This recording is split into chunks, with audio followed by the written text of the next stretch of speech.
Hello again, world history students. This is Mrs. Politsky, and I have notes for chapters 29, section 2, and chapters 29, section 4, speaking of the Middle East. So as we go along, make sure you find your place, and make sure you jot down the information that you need. Starting with chapter 29, section 2, super rivalries. The Suez Canal crisis in 1956 occurred when Egypt tried to take control of the Suez Canal, which had once been controlled by Great Britain and also France. Suez Canal, if you would take a look over here at the map, connects the Mediterranean Sea to that of the Red Sea.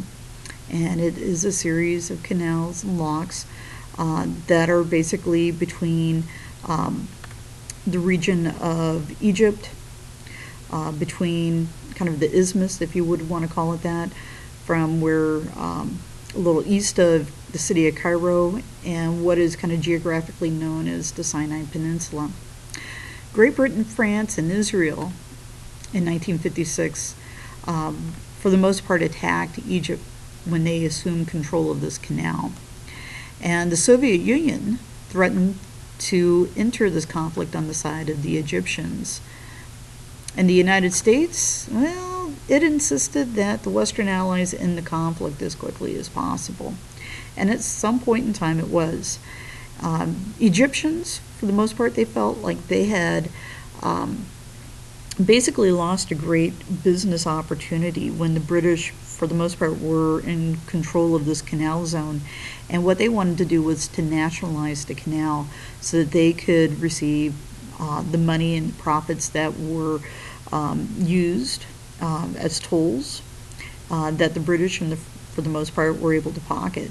And hence, they kind of felt like this was kind of their right as Egyptians to have control of this property. Moving on, after the Cold War. After communism ended in the country of Yugoslavia, and we're talking about somewhere around 1989, 1990, violence broke out between Serbians and individuals from Bosnia-Herzegovina. This led to bloodshed between ethnic Serbs, who for the most part were Orthodox Christians, and Muslims who were living in Bosnia. NATO, which is the North Atlantic Treaty Organization, they sent peacekeepers to maintain order.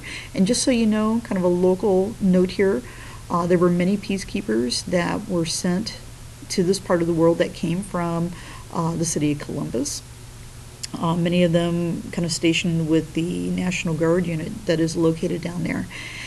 So you might know someone who might have served as a peacekeeper in the 1990s in this part of the world. The policy of trying to eliminate an ethnic group from society through killing or by forced immigration is known as ethnic cleansing. And unfortunately, that was what was happening. Many of our former Yugoslavians who were Serbs, for the most part, used this type of violence against the Muslims who were Bosnians. And what ends up happening is we have the establishment of what looks like concentration camps, the forced starvation, as you can see in the photos below. It was a really unnerving period of time, especially since it's occurring many years after the end of World War II. The violence ended in Bosnia in the year 1995 with the signing of the Dayton Accords. Yes, Dayton meaning Dayton, Ohio. And these accords have brought peace to this part of the world. On another note, talking about the Persian Gulf War that began, kind of started in 1990, and the war itself began in 1991. But the Persian Gulf War began when Iraq, led by a man named Saddam Hussein, attacked and invaded the little nation of Kuwait. This red area right here on the map, this is Iraq. Kuwait is located right here, kind of in the green area.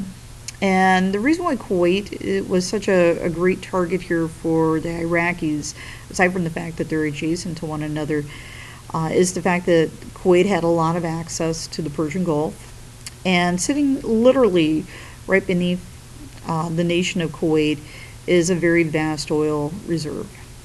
Some of this area kind of trickles along this green little blob here into Iraq. And the Iraqis, for the most part, felt like Kuwait had been drilling and pumping out too much oil.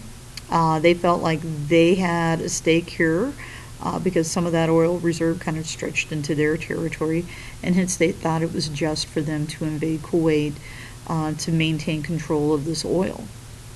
The U.S. felt that the oil supplies in Kuwait and Saudi Arabia were threatened by this action, and as a result, gas prices did go up at this period of time.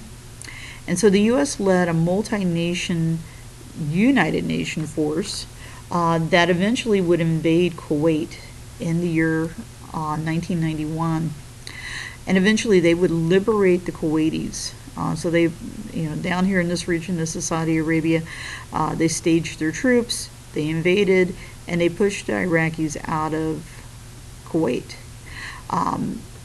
So that occurred, but for the most part, our troops did not go beyond the border of Kuwait, pushing into Iraq. And a lot of people believe that this was unfinished business, if you want to call it that. As the Iraqi troops are fleeing Kuwait, one of the things that they do is they set fire to many of these different oil wells out here in the oil fields. And it created one of the largest man-made environmental disasters ever on record. There were many people exposed to some of these toxic fumes of these burning wells and have suffered a lot of health issues as a result of that. Number 3. In 1993, Palestinians and Israelis signed what is known as the Oslo Accords. These accords, for the most part, signed by the PLO, or the Palestinian Liberation Organization, basically recognized Israel's right to exist, and Israel recognized the PLO as the representative body of the Palestinian people. The two men that signed this agreement, we have the Israeli leader Yitzhak Rabin and the PLO leader Yasser Arafat. These two men had been bitter rivals for many years. What's interesting is Rabin would later be assassinated, and assassinated by basically Israeli nationalists who were upset that he made any type of agreement with Yasser Arafat. This treaty was negotiated by former President Bill Clinton. In the fall of 2001, the United States government responded to the 9/11 attacks by launching an attack of the nation of Afghanistan. It's believed that many of the terrorists were trained in this part of the world, and hence we wanted to target kind of its organization known as Al-Qaeda. Along with them, we were also targeting another group known as the Taliban, which also had been involved in fighting in the nation of Afghanistan, and for the most part, they were very strict interpreters of Islamic law. Women, for the most part, living in that part of Afghanistan under Taliban control had to wear burqas, which were basically veils that covered them from head to toe. The Taliban ruled Afghanistan for a number of years, and they supported and protected members of Al-Qaeda, including Al-Qaeda's leader, Osama bin Laden. All right. Thank you very much. Oh, we've got one more page, I think. There we go. In March of 2003, the United States launched the invasion against the nation of Iraq. And part of this was, in a way, kind of the unfinished business that I mentioned before with the original Persian Gulf War. It is believed that Saddam Hussein was in possession of chemical weapons, or sometimes known as weapons of mass destruction, which we're going to talk a little bit more about in the future here. And he had supported many anti-American terrorist organizations, and hence he was considered to be a huge threat to the United States. Our military quickly toppled the Iraqi government, but weapon inspectors failed to find any biological weapons or chemical weapons. Saddam Hussein fled into hiding, and he was on the run for a period of time. Eventually, he would be apprehended and eventually put on trial by the Iraqi people and then executed. All right, thank you very much.